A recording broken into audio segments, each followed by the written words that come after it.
I am a product of Garland as well. I played soccer for the Garland Soccer Association, Garland YMCA. I played soccer at Naaman Forest High School, and then I went on to play at the University of North Texas. When I graduated from college with a business degree, I had no clue what I was going to do, so I moved back in with my parents in Saxe. And one day I was out running errands with my mom, and she mentioned that my cousin Haley had been nominated for homecoming queen over at Lakeview. So we went to give her flowers at her football game to congratulate her. So I went in to give her the flowers and ended up running into my old high school volleyball coach, Judy Campbell. And I remember this like it was yesterday. She asked me what I was doing with my life, and I said I had no clue. And she said, well, why don't you come and coach for me until you figure it out? And I've been here ever since. So I believe everything happens for a reason, and I would not change where I am for anything. And that's definitely because of the people around me. I'm surrounded by amazing people at Saxe with the district, and then also the girls and their families. So thank you, Garland Sports Hall of Fame, friends and family, administrators, and fellow coaches for this honor to be with you tonight. Several of the girls could not be here tonight, but it's because they're at school. Some have moved away for jobs, and they're living life and doing amazing. So these teams were filled with amazing girls who were great athletes, truly always reaching for success in every way, and they still are.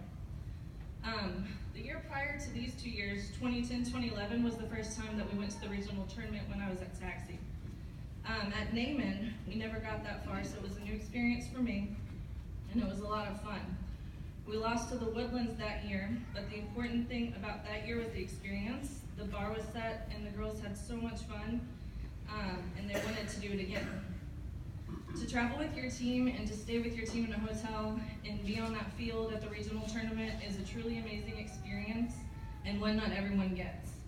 And I know it always is for the girls, because when you ask all the seniors what their favorite memory was, it's always beating Rowlett and then going to Round Rock.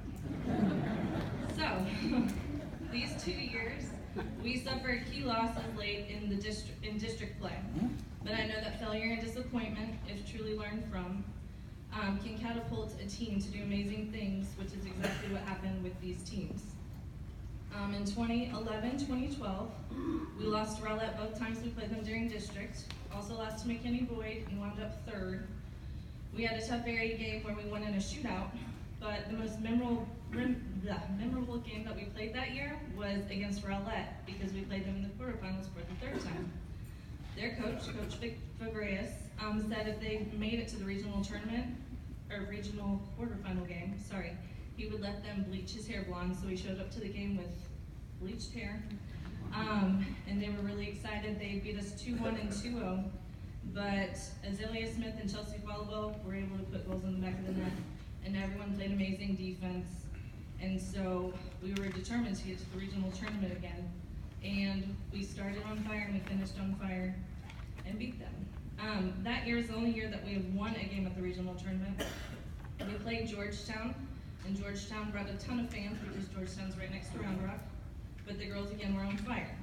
And I keep saying on fire because one of my favorite quotes is catch on fire with enthusiasm and people will come from miles to watch you burn. And that's playing their best. I always say that they're on fire. We ultimately lost the regional final to Klein Oak, but that was a great year. And in 2012-2013, we split the district championship with Rowlett. And because we beat Rowlett 2 times head-to-head, we took the first seed for playoffs. The game I remember from this year is the area game versus McKinney Boyd. Sierra Henson was a freshman that year, and she truly caught on fire. Every single time she touched the ball, it was a shot on goal, and she had a hat trick during the first half. And Boyd was favored to win. They tried everything, got 2 good goals, but we were able to hold them off and won 3-2. The regional quarterfinals were against McKinney, and that was a battle of defenses, and they made 1 wrong pass, and Sierra was able to touch it and score. And at the regional tournament that year, we played Westlake, and it was a hard-fought game, but we lost in a shootout 3-2. But again, a great season and a really good experience. So I'm gonna go ahead and have the girls and the coaches come up here.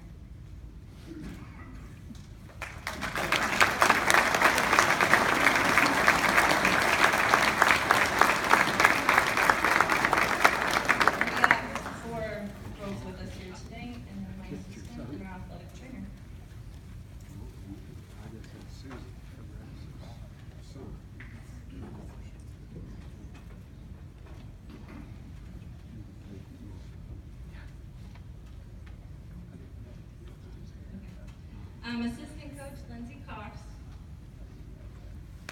She's now the head volleyball coach at Rowlett High School, but we were really lucky to have her because she also played soccer in college. She had a lot of knowledge on the goalkeeper position, so she took care of that for us, and took care of a ton of things before I even had to ask her to do anything. It was pretty amazing. She was really appreciated. And then athletic trainer Sylvia Hauschknecht. Did I say that? We call her Coach House. She's still at Saxy. She also played soccer in college, so we're lucky there too. But she also not only helps with injuries, she can offer her knowledge and keeps them confident enough to get on the field, helps with some pointers, and she was a really huge part of the success. Cassidy Saragusa. Cassidy was a center mid for us and a captain. She went on to play for Brookhaven College and is graduating in May from Texas A&M Commerce, and she's going to be an elementary school teacher.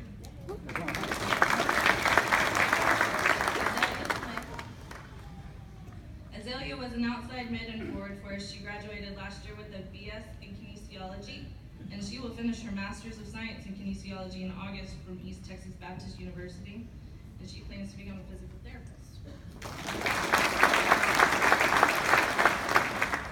Candace Falwell was one of our center mids, and she really could play anywhere. She's an amazing athlete. She went to University of Arkansas Fort Smith and played basketball there, where they won a conference championship, and she was named honorable mention. And she's now a basketball coach at Iowa Central Junior College. And then Natalie Calvin was a defender and captain for us. She went on to play soccer at Oklahoma State University. She received Big 12 second team 4 years straight, All Big 12 academic first team 3 years in a row, All Region Coaches Award in 2015, Defensive MVP 2014 and 2016, Team MVP in 2016, and Dean's List in 2013 and 2015. And she will graduate in May with a degree in Marketing and Management and a minor in HR Management. And she plans to work at a PR or marketing firm.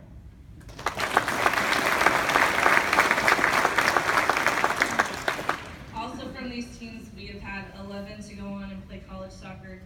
6 of these play Division I at schools like Texas University of South Alabama, Lipscomb University, Oklahoma State, and Arkansas.